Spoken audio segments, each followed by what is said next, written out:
Bonjour mes amis, vous savez, j'ai reçu quelques messages cette semaine.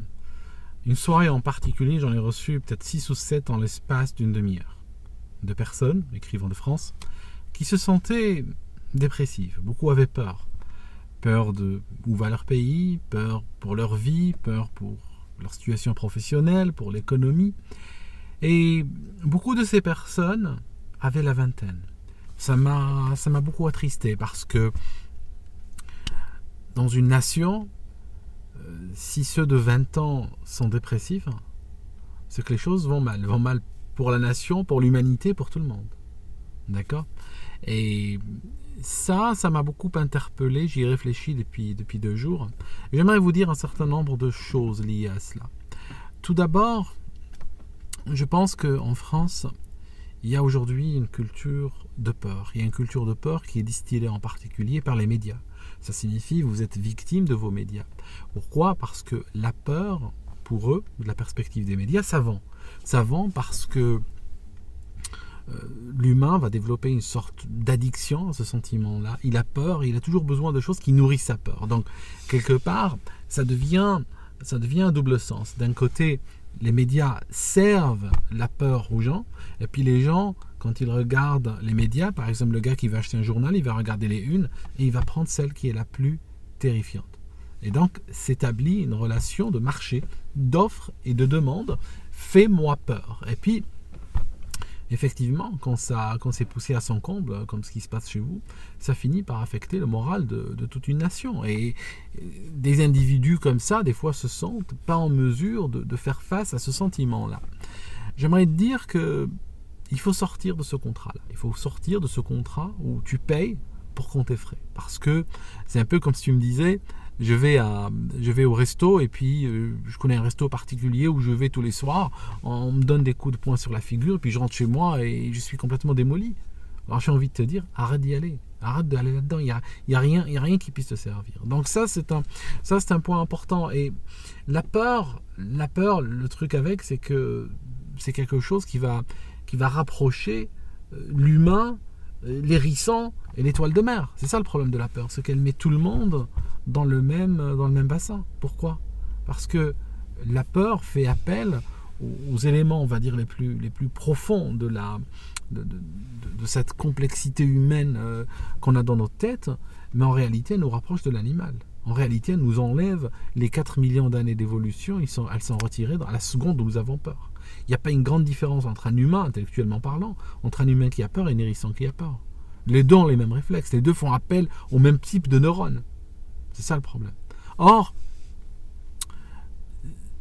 si tu as peur dans ta vie, plus de temps tu as peur, moins tu vas pouvoir accéder à des ressources supérieures, à des ressources qui te permettent réellement de gérer le cours de ta vie, à améliorer ta vie, à améliorer ton confort, à même te protéger, te défendre des menaces raisonnables ou des menaces qu'on peut objectivement comprendre. C'est ça le truc. Donc, j'aimerais quand même, je sais qu'en tant que blogueur, je parle parfois de phénomènes négatifs et tout ça. Par contre, j'essaie toujours d'apporter un angle ou un point de vue positif là-dedans. Il y a des solutions. À tous les problèmes que nous évoquons, il y a des solutions. Ça, c'est important.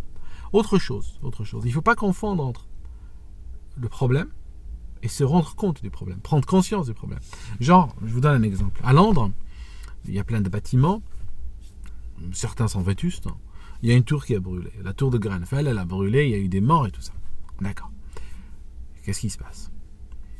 Les médias ont vu que lorsque cette tour a brûlé, vu que c'était dramatique dans les conditions dans lesquelles ça s'est passé, ils ont vu qu'il y avait un filon sur lequel ils ont commencé à surfer. Et à ce moment-là, pratiquement tous les 2 jours, le moindre feu de cuisine, le moindre incendie de poubelle arrivait quasiment en une. Et qu'est-ce qui se passe ? Les gens ont commencé à avoir peur. Les pompiers ont commencé à visiter les bâtiments, frapper chez les gens. J'ai reçu la visite des pompiers, frapper au hasard, donner des documents, contrôler les alarmes, tout ça. Donc en fait, ce qui se passe, c'est que le danger avant que cette tour ait pris feu et après, il était le même. Le risque d'incendie était toujours le même, il n'a pas changé. Mais qu'est-ce qui se passe ? Il y a soudainement une prise de conscience d'une problématique. Donc, il ne faut pas se dire que soudainement, les maisons, les bâtiments sont en train de prendre feu sans arrêt. Non, ce n'est pas vrai. Ils ne prennent pas plus feu qu'avant. Nous nous rendons plus conscience du danger de l'incendie. Voilà, et sur beaucoup de choses, il faut se rendre compte de cela. Il ne faut pas confondre ces deux éléments. Autre chose que je voulais vous dire, par rapport aux gens qui flippent pour l'économie et tout ça. C'est vrai que il y a des années, économiquement parlant, si tu regardes juste les marchés par exemple, hein, pour réduire l'économie à cela, même si je sais que c'est beaucoup plus large, mais ça s'applique partout. Il y a des années terribles, il y a des années difficiles. 1929, tout le monde connaît. 2008, tout le monde connaît. D'autres années qui sont très difficiles. Un petit peu comme... Il y a des bonnes et de mauvaises années, un peu dans tout. Mais il y a des années qui sont très bonnes. Et statistiquement, pratiquement, ça dépend les périodes que tu prends, mais pratiquement tous les 3 à 5 ans, il y a une très mauvaise année sur le marché. Et quand il y a une mauvaise année sur les marchés, c'est un petit peu comme lorsque cette tour a brûlé. Ben, ce qui se passe, tu as ça partout dans la presse. La chute moyenne lors d'une mauvaise année dans la bourse, c'est 30%. Ça signifie que c'est assez violent. Il y a des années où ça va jusqu'à 50%. D'accord ? Donc c'est très brutal. Par contre, ceux qui perdent de l'argent, c'est ceux qui ont vendu pendant cette année-là. Ceux qui sont restés, ils ferment les yeux, ils attendent. Ils peuvent se retrouver à bonne fortune après. Mais je te dis un truc, à propos de fortune. Énormément de grandes fortunes se sont constituées durant les mauvaises années du marché. Je te donne un exemple. 1929, il y a un gars, il a senti le roussi, il était un peu comme vous, lui. Pendant que tout le monde était dans l'euphorie, lui a été dubitatif par rapport à ce qui se passait. Il a pensé que des excès étaient en train d'être commis et que les choses allaient très rapidement se retourner. Qu'est-ce qu'il a fait ? Il est sorti du marché action. Il a acheté dans l'immobilier, il a investi dans les liqueurs, il a investi dans des studios de cinéma et tout ça. Qu'est-ce qui s'est passé en 1929 pendant que des gens se suicidaient ? Sa fortune a doublé. C'est Monsieur Kennedy, c'est le patriarche de la famille Kennedy. Voilà, tu vas me dire, oui, mais moi, je n'ai pas la fortune de M. Kennedy. Bon, d'accord, tu n'as pas la fortune de M. Kennedy, je te parle d'un autre. Il y a un gars, quand il a vu que l'économie s'est cassée la gueule de cette façon, il a voulu représenter cette économie-là, il a voulu la caricaturer sous forme d'un jeu. Alors il a pris un tableau, il a commencé à faire des dessins, des rectangles, tout ça, il a mis des cartes et tout, et il a voulu représenter cette économie-là comme un jeu, pour pouvoir montrer au foyer, aux Américains, comment on peut devenir riche et comment on peut se faire ruiner très rapidement, pratiquement d'un coup de dé. Son jeu s'appelle le Monopoly, il se joue jusqu'à maintenant, et le gars est devenu millionnaire avec cela. Et tu regardes en 2008, tu regardes n'importe quelle année ou n'importe quelle période de récession, tu vas voir qu'il y a énormément de gens qui ont réussi à faire fortune. Donc, c'est quoi le truc là-dedans ? C'est la différence d'attitude, c'est la différence de mentalité. Je t'explique. Le monde dans lequel nous vivons est fait de cycles. Il y a des cycles. Ces cycles touchent ta vie, touchent la vie d'une nation, touchent la vie de la Terre, de l'humanité, si tu veux. Il y a des périodes, des cycles. Et depuis Platon, même avant, les gens ont réfléchi et travaillé sur ces cycles de la vie. Alors, imagine que nous sommes là, sur une terrasse, en train de prendre un verre, et puis le soleil commence à se coucher, on est en train d'observer le coucher du soleil. Et puis il y a quelqu'un qui soudainement flippe. Oh, t'as vu ? Il est en train de se coucher le soleil, qu'est-ce qui se passe ? Il fait nuit, qu'est-ce qui se passe ? Je comprends, on va lui dire, écoute, ça fait juste quelques millions d'années que c'est comme ça. Je veux dire, tous les jours, le soleil se couche. Et quand il se couche, qu'est-ce qui se passe après ? Ben, il va se lever. C'est pareil pour les saisons. Il y a des saisons qui affectent la terre ou qui affectent un pays ou autre, des saisons dans le sens climatique du terme, mais de la même façon, il y a des saisons qui affectent la vie. Mais on peut très bien comparer les deux, parce que c'est une sorte de loi universelle. Ça fait partie des 7 lois dont je vous avais parlé. C'est une loi qui fait que la vie ne suit pas un chemin linéaire, une sorte de tapis roulant d'aéroport où les bagages arrivent, mais plutôt elle va suivre des cycles. Et si tu arrives à être en phase avec les cycles de la vie, à surfer dans les cycles de la vie, ta vie sera beaucoup mieux que si tu fais le contraire. Soit tu les ignores en souhaitant, en continuant à espérer une vie linéaire, soit en faisant l'opposé. Je te donne un exemple. Si tu prends un agriculteur ou un fermier par exemple, le fermier, chaque saison, il a un travail à faire dans sa ferme. Le fermier n'est pas assis toute l'année, 9 mois par an, à attendre, juste comme ça, se tourner les pouces, rien faire. Et puis, un jour, arrive l'automne, et puis tout est prêt, tout a poussé, et puis il n'a qu'à récolter. Non, ce n'est pas ça la vie d'un fermier. La vie d'un fermier, c'est chaque saison s'articule autour des saisons. Et à chaque saison, il doit faire quelque chose. Et moyennant qu'il fasse la bonne chose à chaque saison qui arrive, qu'est-ce qui va se passer? Il va pouvoir récolter en automne. C'est ça le truc. Alors, l'hiver, il va probablement préparer ses machines, il va éviter que sa terre ne soit inondée, il va enlever le gel de sa terre, il va signer des contrats pour vendre sa future récolte, il va faire des choses comme ça. Et puis après, il y aura des saisons où il va devoir planter ses graines, et puis quand il les plantera, il doit devoir faire quoi? Il doit devoir les protéger. Et dans votre vie, c'est pareil. Il faudra planter des graines. Vous n'allez pas avoir des récoltes dans votre vie si vous n'avez pas planté des graines. Je suis désolé de vous peut-être gâcher la journée, ce n'est pas le but de cette vidéo, c'est le but de vous aider, c'est le but de vous remonter le moral, mais c'est aussi être honnête et sincère avec vous et partager de vraies réalités avec vous. C'est que quand le fermier va mettre les graines, il y aura des nuées d'oiseaux qui voudront venir les bouffer. Et les oiseaux les boufferont, à moins qu'ils protègent ces graines-là. Et donc, il y aura les pousses qui vont pousser. Alors si vous plantez vos idées, si vous plantez vos projets dans la vie, il va falloir immédiatement les protéger. Les protéger contre qui? Contre la nocivité. Il y a des gens nocifs peut-être autour de vous. Il y a des gens qui vont vous décourager. Mais très souvent, l'ennemi n'est même pas les gens. L'ennemi, c'est vous. L'ennemi, c'est les idées noires qui circulent dans votre tête. Mais les idées noires sont dans votre tête parce que vous vous alimentez à la source des idées noires. C'est ça le problème. Et ça va vous empêcher, ça va être comme ces oiseaux qui viendront manger immédiatement toutes les graines que vous mettez dans le sol. Et puis, les pousses vont commencer à grandir, mais pendant que les pousses grandiront, les saisons de la vie sont en train d'avancer. Et qu'est-ce qui se passe? Il y aura de la mauvaise herbe. Il y aura de la mauvaise herbe qui viendra faire quoi? Qui viendra profiter de cette terre que vous avez nettoyée, que vous avez aérée, que vous avez mis de l'engrais dedans, vous l'avez arrosée, c'est une terre parfaite. Et qu'est-ce qui se passe? La mauvaise herbe, elle aime ça, elle aime ce genre de terre. Donc il va falloir lutter contre la mauvaise herbe. Il va falloir empêcher que la mauvaise herbe... Mais la mauvaise herbe, c'est quoi? La mauvaise herbe, c'est pareil. La mauvaise herbe, ça peut être des influences extérieures, mais le plus souvent, la mauvaise herbe viendra de l'intérieur. C'est la mauvaise herbe qui viendra semer des doutes dans votre tête, qui sèmera le découragement dans votre tête, qui vous dira tout ça ne sert à rien. Et il faut lutter contre cela.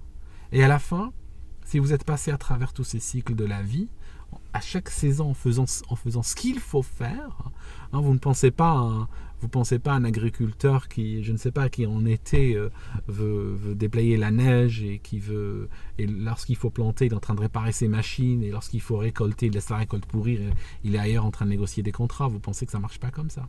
Eh bien, c'est pareil dans la vie, il faut être en phase, il faut suivre les cycles de votre vie qui se répètent, et on n'en a pas des millions de cycles, notre vie est relativement courte, mais si chaque fois on sait quand planter, on sait comment récolter aussi, pas laisser la récolte pourrir sur pied, eh qu'est-ce qui va se passer? On va profiter mieux de la vie, quoi qu'il arrive, même s'il y a des crises, même s'il y a des problèmes.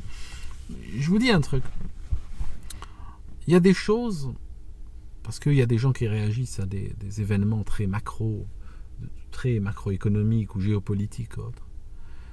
Tu sais, par exemple l'élection de Macron, je sais qu'il y a beaucoup de gens qui ont déprimé par rapport à cela, mais je vais te dire un truc, tes affaires et celles de Macron ne se rejoignent pas, elles sont extrêmement éloignées, à moins que tu me dises que tu es la 3e ou la 4e fortune de France, et puis que tu as négocié avec Macron quand il était candidat, qu'il allait peut-être te renvoyer l'ascenseur par rapport à quelque chose, et puis aujourd'hui il t'a appelé le soir, il t'a dit écoute, je peux plus faire ça, là ça va pas, tu sais, on a trop de pression, il faut qu'on en parle, mais ça sera pas possible. Ok, là je peux comprendre, tu déprimes, parce que tu joues dans cette cour-là. Mais tu ne peux pas être le citoyen lambda et puis penser que Macron a affaire dans ta vie. Je veux dire, ça aurait été Macron, ou ça aurait été le deuxième mandat de Hollande, ou Sarkozy, ou Marine Le Pen, ou autre, ta vie, ta préoccupation de tous les jours n'aurait pas changé en profondeur. Et ce que je veux te dire par rapport à cela, ces problèmes-là, Trump, Macron, problème avec la Russie, problème économique, tout ça, sont les mêmes pour tout le monde. Sont les mêmes pour tout le monde. Il n'y a pas quelqu'un en France aujourd'hui dont le président c'est François Hollande. Il n'y a pas quelqu'un en France dont aujourd'hui la présidente serait Marine Le Pen. Non. Tout le monde a un président qui s'appelle Macron. Tout le monde subit exactement la même chose.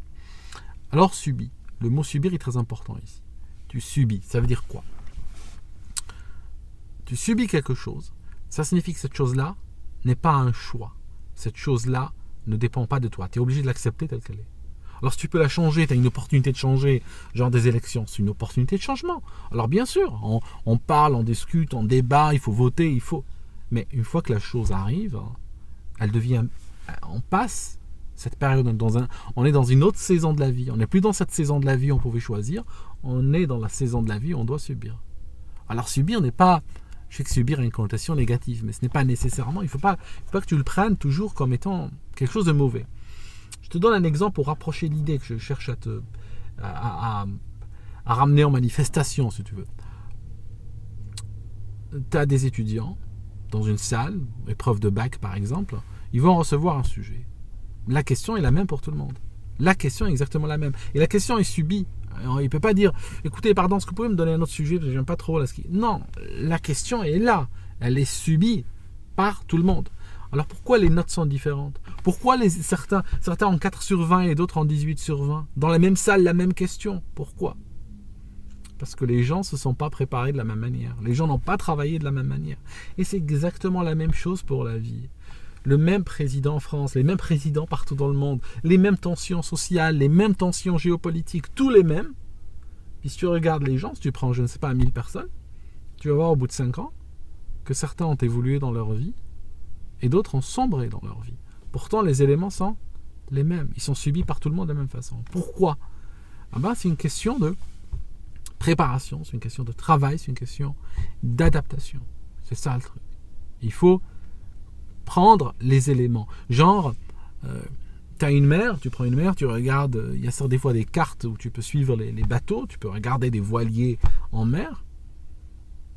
Le vent souffle, il est le même pour tous les voiliers. Il n'y a pas un voilier qui a un vent particulier pour lui. C'est le même. Dans la vie, c'est pareil. Nous subissons des vents et qui sont des éléments qui sont subis. On ne peut pas choisir la direction du vent. Par contre, on peut choisir comment orienter ses voiles, à quel moment retirer les voiles, quelle voile il faut utiliser pour avancer, pour aller là où on veut, avec ces vents-là. C'est ça l'idée. Quelqu'un qui ignore cela, qu'est-ce qui se passe? Il va soit baisser les voiles et abandonner, soit sortir toutes les voiles et dire j'agis comme je veux, et puis finalement tu verras sur une carte, quand tu le suivras, tu verras que son bateau est en train d'aller dans tous les sens. C'est exactement la même chose dans la vie. Si tu n'as pas envie d'aller dans tous les sens, il va falloir que tu apprennes à tenir compte des éléments. Ces éléments ne sont ni négatifs ni positifs. Ces éléments sont partagés par tout le monde, et ce n'est pas tout le monde qui va dans la même direction avec les mêmes éléments. Voilà, je pense que cette idée est passée à ce moment. Un truc aussi, truc très important. Il faut, si ça ne va pas dans ta vie, si tu trouves que tu n'as pas assez, que tu trouves que tu n'as pas pu avoir assez d'opportunités dans ta vie, la seule chose que je peux te dire, c'est essaye de devenir plus. Sarkozy disait travailler plus pour gagner plus. Moi, je vais te dire devenir plus pour gagner plus. Deviens plus que ce que tu es. C'est la seule façon pour toi de t'en sortir. Si par exemple aujourd'hui tu as ton CV, écris ton CV aujourd'hui, et si tu compares ce CV-là avec un CV de l'année dernière, et que la seule différence est le temps qui passe, si par exemple l'année dernière à ce poste tu avais 2 ans d'expérience et aujourd'hui tu écris 3 ans d'expérience, parce que tu as regardé le calendrier puis une année est passée, donc tu changes le 2, tu mets 3. Si dans ton CV, je dis CV parce que je regarde le côté professionnel seulement, mais je regarde, ça c'est juste une illustration, ne vous attachez pas à l'exemple. La vision qu'il faut développer est une vision très large qui inclut toutes les caractéristiques de la vie. Quand je parle d'un CV, je parle ici d'un CV professionnel, mais on peut aussi avoir un CV spirituel, on peut aussi avoir un CV social, on peut avoir un CV intellectuel. Et si la seule différence, c'est le temps qui passe, c'est que tu t'es trahi, c'est que tu t'es laissé tomber, c'est que tu es en train de dériver, c'est que tu n'es pas en train de gérer ta vie. Alors tu peux dériver bien sûr, tu peux choisir de dériver, tu peux choisir de te lâcher, n'est-ce pas, passivement, et dériver. Mais la seule chose que je peux te dire par rapport à ça, c'est qu'on n'a jamais vu quelqu'un dériver jusqu'au sommet. Tu ne dériveras pas jusqu'au sommet, d'accord ?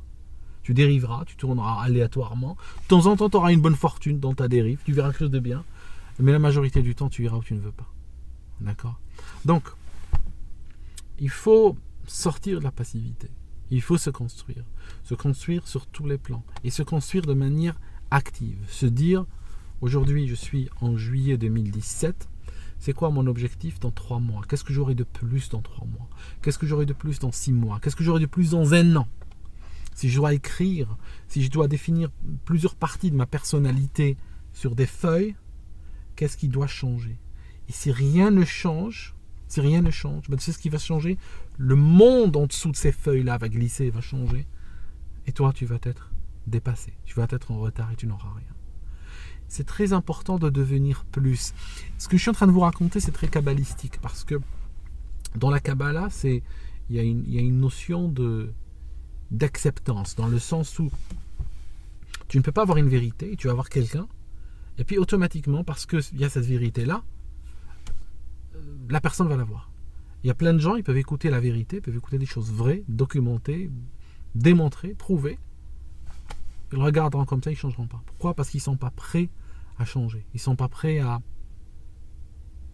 à devenir, à se construire avec des vérités qu'ils reçoivent. Et cette construction est très importante. Sinon, ça ne sert à rien. Il n'y a pas de différence entre quelqu'un qui ne sait pas la vérité et quelqu'un qui ne sait pas la vérité, mais il n'affecte pas sa vie. Il n'y a pas de différence. C'est comme il n'y a pas de différence entre quelqu'un qui est illettré, qui ne peut pas lire, et quelqu'un qui n'est pas illettré, mais qui ne lit pas. Les deux sont exactement au même endroit. Je te donne un exemple. Tu peux regarder dans la presse, il y a tout le temps des exemples comme ça qui arrivent, de gens qui étaient des fois dans des situations sociales très difficiles, et qui vont un jour aller dans le pub du coin, jouer une grille de loterie, puis, ou de quintet, ou autre, et ils vont gagner soudainement une somme énorme. Là, il y a un revers de fortune qui fait que la vie va leur donner une carte. Le gars, j'ai vu des gens, il gagne, il n'arrivait même pas à manger à sa faim, et il a soudainement 1 million d'euros. Alors 1 million d'euros, c'est vrai que c'est pas ça qui fait le bonheur, mais avec 1 million d'euros, tu peux améliorer ton logement, tu peux te payer une formation, tu peux améliorer ta santé, tu peux améliorer la qualité de ta nourriture, tu peux voyager, découvrir des choses, et puis obtenir quelque chose qui va s'inscrire dans le long terme, changer ta vie sur le long terme. Pourtant, qu'est-ce qui se passe ? La majorité de ces cas, je peux vous montrer des articles de presse, la majorité de ces cas, les gars, ils touchent les millions, 3 ans, 4 ans, 5 ans plus tard, il est à l'aide sociale encore. Pourquoi ? Parce que il n'est pas devenu plus. Il a obtenu plus, mais il n'a pas travaillé sur lui-même pour se développer et devenir plus. De sorte que l'argent qu'il a reçu, il est parti dans les excès, dans la drogue, le jeu, des dépenses complètement inconsidérées, des investissements hasardeux, des copains qui débarquent dans sa vie parce qu'il a du cash et il commence à claquer pour eux et tout. Et puis il voit pas les choses passer, et puis au bout d'un moment il se retrouve avec le compte vide et sa carte bancaire ne passe pas. Et qu'est-ce qu'il se fait ? Il va se retrouver aux services sociaux, dire oui, j'étais millionnaire et maintenant j'ai besoin de votre aide. Vous comprenez ? Alors, ce qui se passe, c'est une illustration, ce gars. C'est un cas extrême que je vous donne. C'est un cas extrême. Les cas extrêmes sont très intéressants. Ils ont un côté caricatural, mais ils nous permettent de voir loin. Revenons vers nos vies, sans la loterie, sans tout ça, sans le million. Il faut voir que tu ne peux pas te développer sur ta vie, tu ne peux pas améliorer la qualité de ta vie, tu ne peux pas améliorer la qualité de ton travail, tu ne peux pas améliorer ton revenu si tu ne deviens pas plus, si tu ne te prépares pas à accepter plus. En améliorant tout. En améliorant ton vocabulaire, en améliorant ta santé, en améliorant tes préoccupations, en améliorant tes rêves, en améliorant tes lectures, en améliorant tes fréquentations. Si tu ne changes pas, rien ne changera. Je peux te dire tout de suite, nous sommes en 2017, je peux te dire que si tu ne changes pas, si tu ne veux pas changer, si tu restes exactement avec les mêmes réflexes, avec les mêmes références, 2018, 2019, 2020 et même 2040 seront exactement comme aujourd'hui. La seule chose qui changera, c'est le temps qui aura passé. Tu seras de plus en plus vieux, c'est tout. Chaque année, tu barreras ton âge, et tu écriras un nouvel âge plus 1. C'est tout. Et ça ira en s'enfonçant. Donc, je vous demande aujourd'hui, si tu es dans cette dépression, tu fais partie de ces gens qui m'ont écrit ces messages de dépression, je te demande de commencer à changer ta vie aujourd'hui. Je te demande de prendre la résolution. N'attends pas le 1er janvier. Ne fais pas comme les pauvres. Les pauvres en... Pas les pauvres en argent nécessairement. L'argent, je viens de vous donner un exemple. C'est pas l'argent qui fait le pauvre ou le riche. Les pauvres en ambition. Les pauvres en rêve. Les pauvres en horizon. Les pauvres en aspiration. Ne fais pas comme eux. Ne les suis pas. Ils représentent le 97%, le 98%. Et tant que tu feras comme eux, tu seras dans cette masse-là. Je te demande d'aller vers le 1%, d'aller vers le 2%, le 3%, le 10% à la rigueur. Sois l'élu de 10. Mais ne sois pas dans la masse. J'avais l'habitude de croiser une collègue le matin dans l'ascenseur le lundi. Elle me disait « Ah, je déteste le lundi. » Et moi, je répondais « Oui, moi aussi, je hais le lundi. » C'est pas un discours de pauvre, ça. C'est pas un discours de minable. Combien de lundis nous avons dans la vie? Chaque lundi est une opportunité. Chaque lundi, j'aurais bien aimé avoir une semaine de 7 lundis aujourd'hui. Quand je la croise, et elle me dit lundi, je lui dis quoi? Je lui dis j'adore le lundi. C'est une nouvelle opportunité, c'est une nouvelle qui commence, c'est une nouvelle possibilité. Et je peux vous dire, la première fois que je lui ai dit ça, elle a sursauté. Et après, elle se plaignait plus du lundi. Peut-être que je l'ai aidé à voir le lundi sous un autre angle. Mais voilà ce que je cherchais à vous dire. Évitez ces façons de penser, ces façons qui vous brident, ces façons qui vous gardent la tête sous l'eau, qui vous empêchent d'aller de l'avant. Prenez une feuille maintenant et écrivez dessus ce que vous voulez faire, écrivez dessus vos objectifs. J'ai une feuille. Vos objectifs doivent être notés. Même quand je lis un livre, je vous donne un truc. Je lis un livre. J'ai acheté un livre technique. J'ai eu besoin de le lire. Il est très barbant. C'est pour une certification qui est très importante. Si je commence à le lire juste comme ça, je vais peut-être mettre des mois à le lire. Je vais peut-être abandonner. Je vais peut-être un jour le trouver plein de poussière. Mais qu'est-ce que je fais? Je prends une feuille. Je note. Taille du livre, 600 pages. Aujourd'hui, je note la date, lu 50 pages. Et je me dis à cette vitesse-là, 50, 600, il faudra 12 jours pour le finir. J'ai une date prévisionnelle de le finir. Le lendemain, je note. Aujourd'hui, j'ai lu 90 pages. Waouh, là j'ai été plus vite. 90. Allez, avant de dormir, juste 10 pages et on arrive à 150. Ok, 150, c'est combien ça? 150, c'est le quart du livre. 25% du livre fait en combien de temps? En 2 jours. Ok, là maintenant, ma date pour finir le livre, elle revient en arrière. Et ainsi de suite. Puis après, tu vas te retrouver qu'au bout d'une semaine, tu as fini le livre. Et après, tu peux commencer un autre et faire autre chose. Donc, notez vos objectifs, notez vos réussites. Sortez la tête de cette folie de Trump, les migrants, la Syrie, le terrorisme, les tensions avec la Russie, la Troisième Guerre mondiale, le marché qui s'écroule. Sortez de tout ça. C'est du vent, c'est quelque chose qui vous est donné. C'est très bien pour en parler, c'est très bien pour spéculer, c'est très bien tout ça. Mais quand il s'agit de vivre, quand il s'agit de votre vie, arrêtez de considérer ces éléments-là. Nettoyez votre vie. Ayez une table blanche devant vous, une feuille blanche. Notez aussi ce qui vous bloque. Notez quels sont les éléments qui vous bloquent. Et dans cette feuille-là, ne mettez pas Macron, ne mettez pas Al-Qaïda, ne mettez pas des trucs comme ça. La chose la plus importante qui vous bloque en général, c'est vous. Et mettez quels sont les éléments dans votre caractère. dans votre parcours, dans votre émotion, dans vos idées, dans votre attitude, qui à votre avis vous bloque. Notez-les honnêtement, pas pour moi, pour vous. Notez-les, écrivez-les. Et dites-vous, qu'est-ce que je vais faire pour les changer? Pour que dans 3 mois, dans cette feuille de choses qui vous bloquent, vous dites, ça j'ai barré, ça j'ai réglé, ça j'ai travaillé. Et maintenant, ce n'est plus un blocage pour moi.